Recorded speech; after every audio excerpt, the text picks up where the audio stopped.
it just seemed to be going one way for me. Like, oh, everything was on the up and up, but really on the inside, I was cracking.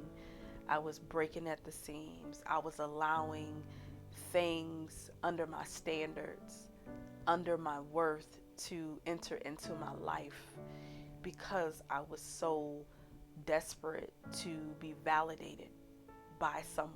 That's kind of where I was at that time. So as time is going on, I'm dealing with this guy, this man, because he was much older than I was. Um,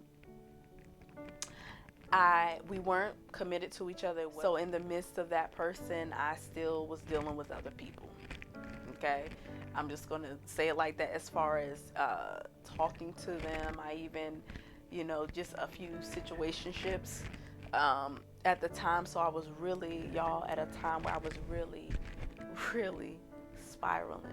I was indulging with this man that was super toxic, not good for me at all. My friends became worried and very concerned, telling me you need to get out of the situation. Like, I don't see this ending well. How did I end up to the point where my marriage fell apart? I'm so lost in the world right now,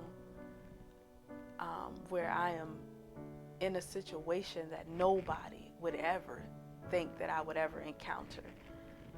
Um, and I'm staying and I'm dealing with it, and I'm dealing with how this person treats me and how this person talks to me. As I'm going down this road, God is tugging at my heart and had been for the longest, because even when I encountered that situation, I could hear God telling me to run. Like, there was something, we say our conscience, but it's the spirit that was within me that kept saying, leave, get out, run. And I would make excuses on staying, and I could not let this person go. Got grounded in my church family to really speak about some of the things that were, and admitted to what was going on in my life, what I was doing. And which I love them because they were not judgmental. Um, Somebody even understood exactly where I've been because they had been there too. So I had my family pray, my church family praying for me, those that they know who they are. I got to a point where this situation had been going on, and I'd been back and forth with this person. We had been back and forth with each other. I just really got to a point where I was just getting over it. And it's like, I deserve better than this. I deserve better. I would go to this person's house or be with this person, and yes, we would have some good times where it wasn't any arguments, it wasn't any static, it wasn't any tension between us, depending on his day, how his day was. But a lot of the times, majority of the time, I would leave there feeling spiritually awful, heavy, weighted. I felt more awful leaving than when I initially came there. And I knew that was a problem. I felt very much embarrassed to talk to people about it. Even my friends, even at a point where they thought that I had cut this person off. But one of my best friends, she knew. She was like, I knew you didn't cut him off, but she refused to even talk about him. We couldn't even have the conversation to talk about. She said, I don't want to hear anything about this person anymore because he's no good for you. You deserve better. And this is not a situation you should be in. I don't even want to hear about it. If you're going to continue, we can't even have this conversation about him. And I never didn't speak to my friends about this person anymore, but I kept this relationship going. The whole time I was in it, it was like me fighting with my flesh and fighting with God, meaning he was pulling and tugging at me the entire time to come back to him, to come back to him, to come back to him, focus on me, get out of the situation. Literally, I kept, this is like tug of war for months. And finally, y'all, I had woke up. I woke up and said enough is enough. Um, and I decided at that point, okay, God, I'm cutting this situation off. And I did, and words were said between this person and I didn't know if that was truly going to be the end of it. I was praying that it was, and I thank God that I let it go and He let it go. It was both, and then there was no turning back from that point, and it was not easy. It was not easy getting that person, getting all that stuff that he carried on him, that negative spirit, um, all that he had that was attached to him spiritually.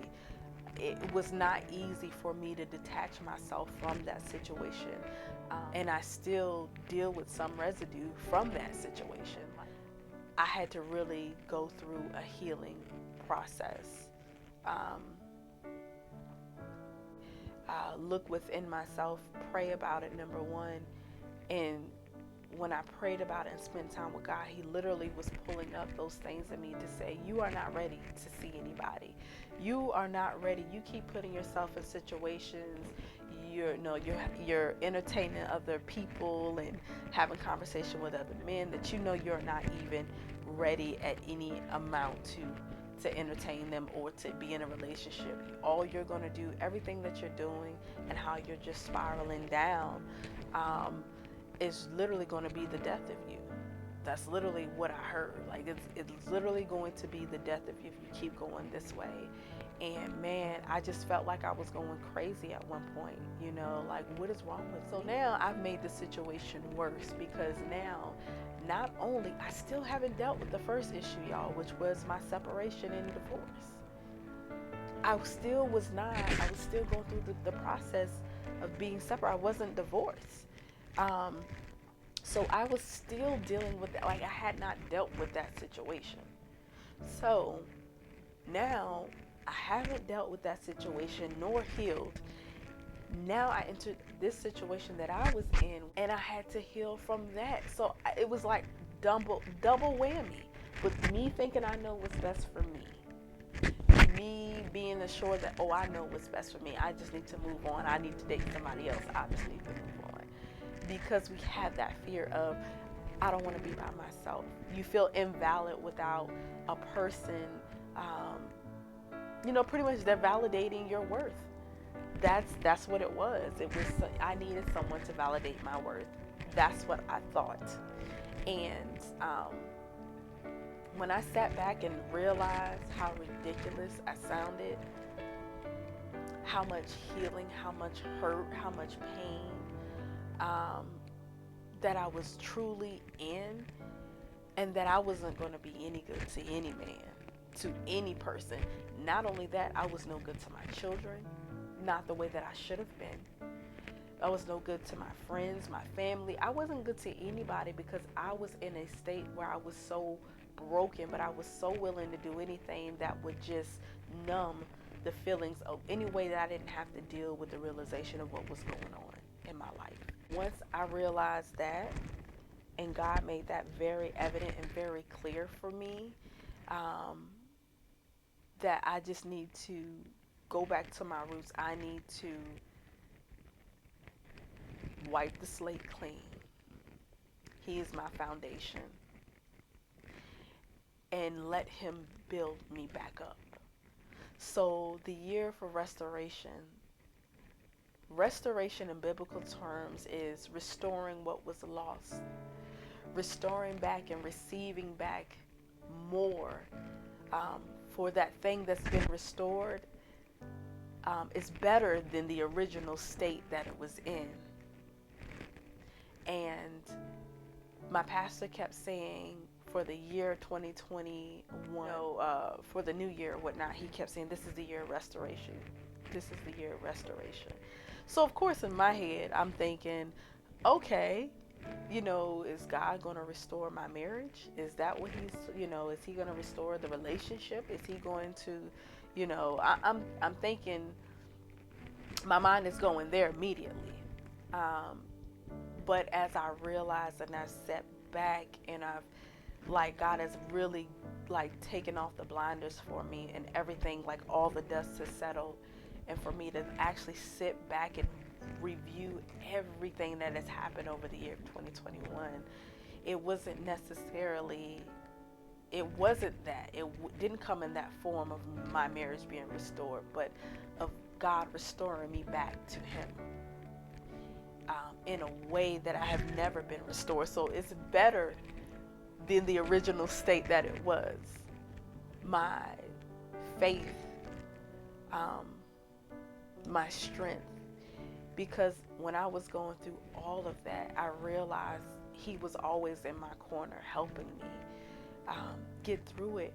And the closer that I started really getting, as far as rooted in my relationship with Jesus, um, better than before, all the years that I've known him, it was different. He has shown me things that I have never seen or witnessed, and there's no explanation. There is no scientific terminology or anything. It's just experiencing him in the supernatural, in a supernatural way. And there is no mistake that, oh, well, maybe it's not. No, it's not my imagination. It's not. It is what it is. When you know what you know, what you know, it just is what it is. So with that being said, um, I have rededicated my life to him back in the summer. I want to say back in August or September. Yep, August. Rededicated my life again, and just wanted to move in a different way that I've never felt or have ever been with him, and deeper in my relationship with Jesus. And with that being said, he literally was showing me that this was the year of restoration for you, but it wasn't the way that you thought that it was going to be. It was in a way that you were restored back to me in a way that you've never been restored. And I am still building you up. I am still working on you. I am literally changing you from the inside out. A lot of times we get caught up on what we see on the outside, and people will say to me even now, girl, you look like you was doing good. I would have never guessed that you were going through all of that, or you had that, because you know how you may have looked or how I may portray things for social media. But that's the life of social media. You can't believe everything that you see. So me being like sitting here and talking to you, this is as raw and as me as you're gonna get. You know what I'm saying? This is me at my full capacity, just me just being authentic with you, to say, it was a crazy year for me. It was a crazy year of just the up and down, learning myself, learning what was good for me, what was not good, and what God felt like I needed to put away. I have been at such peace. It has been blissful. I cannot compromise my peace any longer for anybody. So my way is the only way, as far as just, if it's just putting God first in everything that I do. My mission now moving forward is to walk in my purpose that he has for me. Whether people approve of it or not, that's on them. You got to take it up with Jesus, because that's the only man that I'm listening to at this point. You know what I mean? So if people have a problem with it, then that's on them. They got to take it up with him. But I'm just praying that as you hear my story, a part of my story,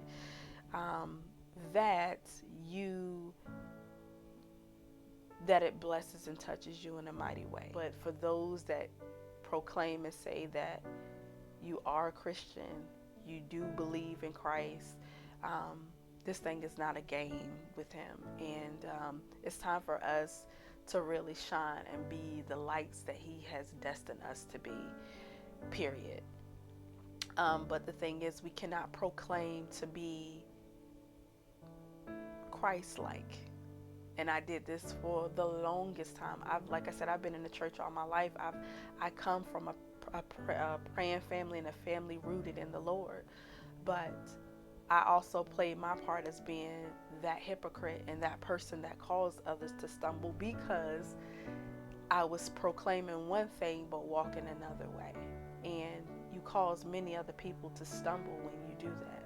So we need to be mindful of that. But it's to the point now, as I've grown and as He is healing me, and I am still going through my healing process. I'm not all the way there. And even how I may talk, you hear the peace in my voice. You hear, um, yeah, I would say you hear peace. You hear the confidence. I'm okay with how I am, regardless of who may agree, who doesn't agree, because He's made me exactly how He intended to. And what you see before you is the transformation. And you're only going to see more as He continues to work in my life and heal me, so that I am not a person filled with bitterness or hatred or mistrust of people. I am speaking life into everything that I count, moving forward in my life. No, my chapter is not done. There is still a lot of healing. There are things in my life that has not been finalized yet, but I have all my trust in God that He is going to get me through, and He has this far. And the peace and the joy in my heart that I feel is just unlike anything that I've ever experienced. No amount of money, no amount of friends, no amount of likes or views could ever replace that and take place of that, when you can just be in pure bliss and happiness and joy most of the time. Is it every day? Is it rainbows and cakes? No. But most of the time it is, and it's not behind somebody else validating or a person validating for me. It's not that. So 2022 is going to be, I'm telling you. So those that are struggling, if you've heard God pulling and tugging at your heart, be encouraged.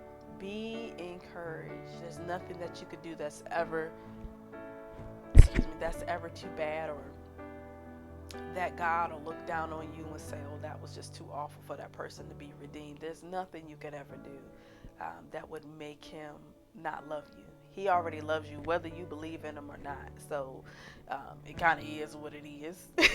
Just putting it out there in the atmosphere. Change the way that you talk. Change the way that you think. And speak life. Speak life into everything that you touch. Blessings on everything that you'll encounter. The people, not just for yourself though. Let's keep that in mind. It's, speak life into other people's lives. Don't be selfish to where it's all about you all the time. Mm-mm. God blesses us so that we can be a blessing to others. So in any way that you can do that for somebody, do it. Really had to really skip a lot of stuff just because I just would have been all day. See y'all next time. All right.